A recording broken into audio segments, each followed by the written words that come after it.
Sabe, tem certos textos que a gente olha e a primeira reação é quase um suspiro. Aham. Listas de nomes, por exemplo, especialmente genealogias em textos antigos, como a que a gente tem hoje. Sim, é intimidador. Total, você abre a página e dá de cara com uma parede de nomes um atrás do outro. Parece uma lista telefônica de 3.000 anos atrás. Exato. E a gente fica se perguntando, tá, mas e aí? O que eu faço com isso? Certo. E é justamente esse o nosso material para a conversa de hoje. Estamos com o capítulo 8 do primeiro livro de Crônicas. Aham. E para ajudar, a gente está usando notas da Bíblia de Estudo Holman e da Nova Almeida Atualizada. Boas fontes. A nossa missão aqui é justamente essa. É se recusar a ver isso como só uma lista. É tentar descobrir o que um registro como esse realmente nos diz. Que histórias estão escondidas ali, né? Isso. Histórias de poder, de conflito, de sobrevivência. Ok, vamos mergulhar nisso. Vamos lá. Para começar, o texto já abre com a linhagem de Benjamim, Belá, Asbel, Ahará, Noá e Rafa. Sim, uma lista de família à primeira vista. Parece simples, mas qual era o propósito de fazer uma lista dessas no mundo antigo? Era só para saber quem era prima de quem? Essa é a pergunta fundamental. E a resposta é que essas listas eram tudo menos registros familiares simples. Ah, é? Hoje a gente pensa em árvore genealógica como um hobby, né? Uma coisa para, sei lá, colocar num quadro. Sim, para decorar a sala. Exato.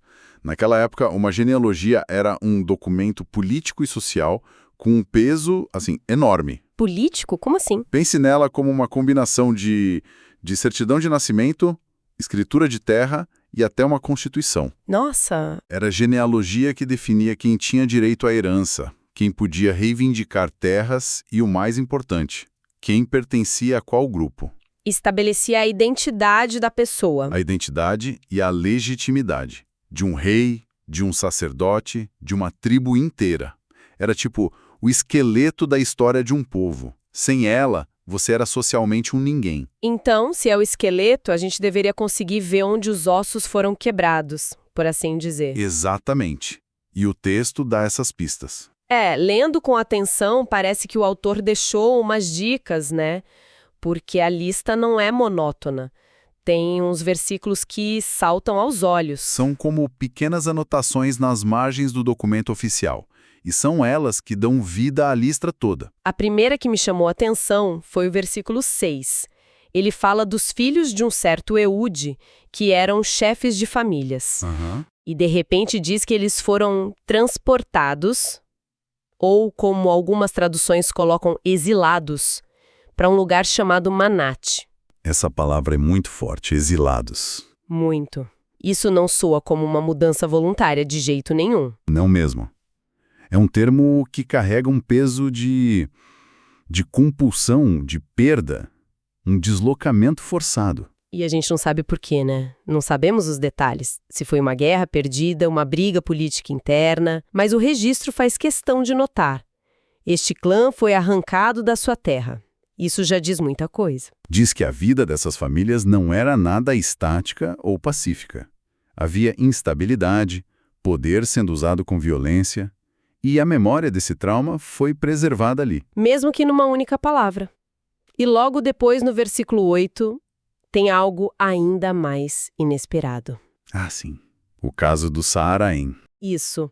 No meio dessa lista superoficial de linhagens, o texto para e nos conta que um homem, Saaraim, repudiou suas mulheres Uzim e Baará. Na terra de Moabe, ainda por cima. Parece uma fofoca de 3.000 anos.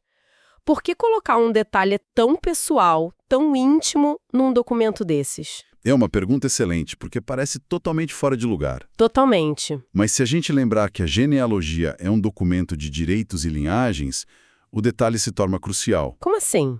Ao repudiar as esposas, Saaraim provavelmente estava encerrando uma linhagem e começando outra. Ah, entendi.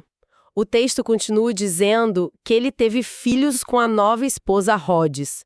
Então esse divórcio não é fofoca, é uma nota legal, sabe? É um registro oficial da mudança. Exato, está explicando a origem de um novo ramo da família, um que não desce das esposas originais. Com certeza tinha questões de herança e status ligadas a isso. Faz todo sentido. Não é só sobre o drama, é sobre a consequência do drama. A nova linhagem. Isso. Mostra como até os dramas mais pessoais tinham implicações sociais e eram importantes para serem registrados. E não para por aí. Não é só drama pessoal, tem ação também. Uns versículos depois, no 13, o tom muda de novo. Béreas e Sema. Isso, chefes de famílias que afugentaram os moradores de Gat. Isso é linguagem de guerra. Pura e simples. Eles não estão só listados, estão agindo como líderes militares, conquistando o território. E isso é fundamental para entender a tribo de Benjamim. Eles eram conhecidos pela habilidade militar. E Gat não era qualquer lugar, né? De forma alguma. Era uma das 5 principais cidades dos filisteus, os inimigos históricos de Israel. Então, essa pequena anotação é, na verdade, um registro de um feito heróico. Uma declaração de poder, exatamente. Está dizendo, nossos ancestrais não foram vítimas passivas da história. Eles eram guerreiros que expandiram nossas fronteiras. Juntando tudo, então. Juntando esses 3 exemplos, o que a gente tem? A história de um povo dinâmico, gente sendo exilada, famílias se reconfigurando e líderes travando guerras. De repente, a lista de nomes ganha movimento, cor e conflito. Não é mais uma foto, vira um filme. Exato. E toda essa dinâmica parece que está construindo o caminho para o ponto principal do capítulo. Com certeza. Porque depois de todos esses fragmentos de histórias de diferentes ramos da família, o texto de repente muda de marcha. A partir do versículo 29, né? Isso. É como se a câmera desse um zoom violento. O foco se afunila de uma maneira impressionante em uma única linhagem. O que está acontecendo aqui? Aqui é o coração do capítulo. O autor estava preparando o terreno para nos apresentar a genealogia mais importante de Benjamim. A principal. A que as notas de estudo da NAI chamam de a mais famosa e oficial. Todo o resto foi contexto, mas esta é a história que ele queria contar. E a precisão aumenta muito. Muito. Os detalhes se multiplicam. Estamos falando de uma linhagem traçada por umas 15 gerações. E isso não é um acidente. E essa linhagem nos leva a um nome muito conhecido. A lista segue: Jeiel, Ner, Quis. E Quis gerou Saul. Pronto. Chegamos ao primeiro rei de Israel. O ponto central. E o texto então se dedica a listar os filhos dele: Jonatas, Malquizua, Abinadab e Esbaal. É um momento de clareza total. Sim. Então, o propósito de todo o capítulo é, na verdade, legitimar a linhagem de Saul. Em grande parte, sim. É uma declaração política muito poderosa. O livro de Crônicas foi escrito por uma comunidade que estava tentando reconstruir sua identidade. Provavelmente depois do exílio na Babilônia. Exato. Então, lembrá-los de que a realeza em Israel começou com a tribo de Benjamim era extremamente significativo. Era uma forma de valorizar a tribo. Isso. Era dizer, nossa história é profunda e mesmo as tribos menores, como Benjamim, tiveram um papel central no plano de Deus para a nação. Legitimar Saul era validar a importância de Benjamim. E dentro dessa história de poder, de realeza, tem outra história ainda mais focada e, de certa forma, mais trágica. Sim, a do neto de Saul. A atenção se volta para ele, o filho do famoso Jonatas. O versículo 34 o chama de Meribebal. Que a gente conhece por outro nome. Isso. As notas de estudo ajudam aqui, explicando o que é o Meribibosete, qual é a importância dele para a lista dar tanto destaque. A história dele é uma das mais dramáticas da Bíblia. Para a gente entender a importância de Meribal estar aqui, a gente precisa conectar com o quadro geral. Dos outros livros históricos. Isso. Quando a dinastia de Saul caiu e Davi subiu ao poder, o que geralmente acontecia no mundo antigo. A nova dinastia eliminava a anterior. Exatamente. Eliminava todos os possíveis herdeiros para prevenir futuras rebeliões. Era uma prática brutal, mas comum. Um expurgo político. Exatamente. E a casa de Saul foi quase inteiramente dizimada. Meribibaal, que era uma criança e ficou aleijado num acidente durante a fuga, Nossa. foi o único descendente direto da linhagem real de Saul que sobreviveu a esse expurgo. O único. Único. A sobrevivência dele não foi só um evento familiar, foi um evento politicamente sísmico. Ele era o último elo com a primeira monarquia de Israel. Uau! Então, quando a gente vê o nome dele na lista, não é só mais um nome. de jeito nenhum. É o nome de um sobrevivente, o único, que restou para carregar o legado de uma dinastia inteira. Imagina o peso que esse homem carregava. Um peso imenso. E o fato de o cronista não apenas mencioná-lo, mas continuar a traçar a descendência dele por várias gerações, Isso é a prova. é a prova de que, contra todas as probabilidades, a linhagem real de Benjamim não foi extinta. Ela continuou. Continuou. Como as notas de estudo apontam, essa linhagem se integrou ao reino de Judá, sob Davi e Salomão. Davi protegeu Mefibosete por lealdade à amizade com Jonatas.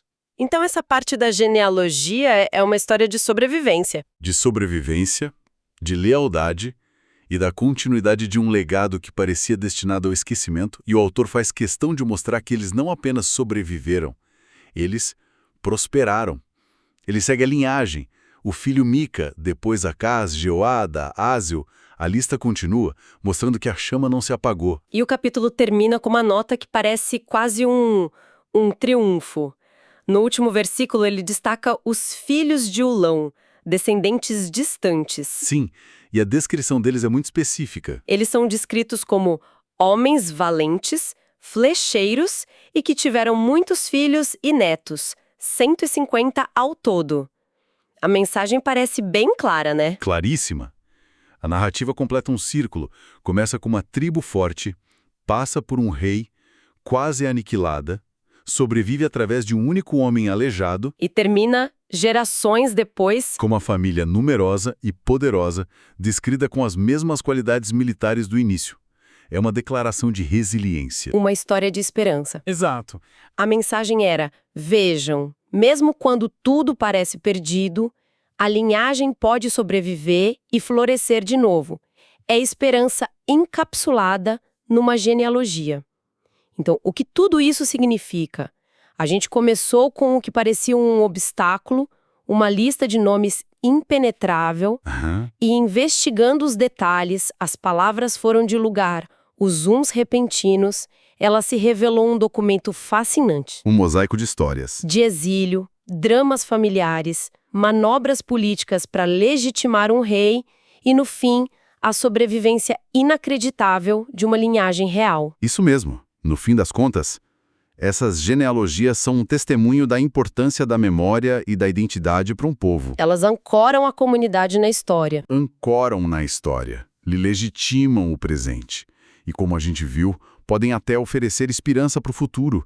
Elas nos ensinam que, se a gente prestar atenção, podemos encontrar narrativas humanas profundas, até nos textos mais secos. E isso me leva a uma última questão, que surgiu de uma nota de rodapé bem sutil na Bíblia NAA. A nota diz que a menção a Jerusalém, no versículo 32, onde alguns benjamitas viviam, pode ser uma pista importante. Uma pista sobre a datação do texto. Isso sugere que o texto pode ter sido compilado ou finalizado bem depois dos eventos, talvez depois do exílio na Babilônia. Se for verdade, como isso muda a nossa leitura? Essa é a questão que eleva tudo a outro nível, porque se o autor está escrevendo séculos depois, olhando para o passado... Então não é só um registro. Não é só uma transcrição de registros antigos. É uma narrativa cuidadosamente construída. Ele está selecionando e organizando esses nomes para enviar uma mensagem específica para a sua própria geração. Então não é um registro puro do passado, mas uma interpretação com um propósito claro. Exatamente. Levanta uma pergunta que a gente pode levar conosco.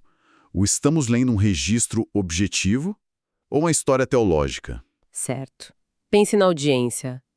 Um povo que acabou de voltar do exílio, com a identidade abalada, que perdeu a terra, o templo. Tudo. Para essas pessoas, ouvir essa história da linhagem de Benjamim, uma história de resiliência, de sobrevivência contra todas as chances e de prosperidade no final. Não seria só uma aula de história. Seria uma mensagem de esperança. Seria um espelho da própria jornada deles. Uma forma de dizer, assim como a linhagem de Saul quase sumiu e voltou a florescer, nós também podemos nos reerguer. Precisamente. A genealogia se torna uma ferramenta para reafirmar a identidade e as reivindicações daquele povo sobre a terra e sobre o futuro. Isso não a torna menos verdadeira. Não de forma alguma. Mas a torna muito mais rica. Mostra que a história nunca é só um relato de fatos. É sempre uma história contada por alguém, para alguém, por uma razão. E descobrir essa razão é o fascinante. Muitas vezes tão fascinante quanto os próprios eventos. Isso muda tudo. É uma lente poderosa não só para ler esse texto, mas talvez qualquer registro histórico. A pergunta não é só o que aconteceu, mas também por que essa história está sendo contada dessa forma para nós agora. Exato. Um pensamento para levar para muito além desta lista de nomes.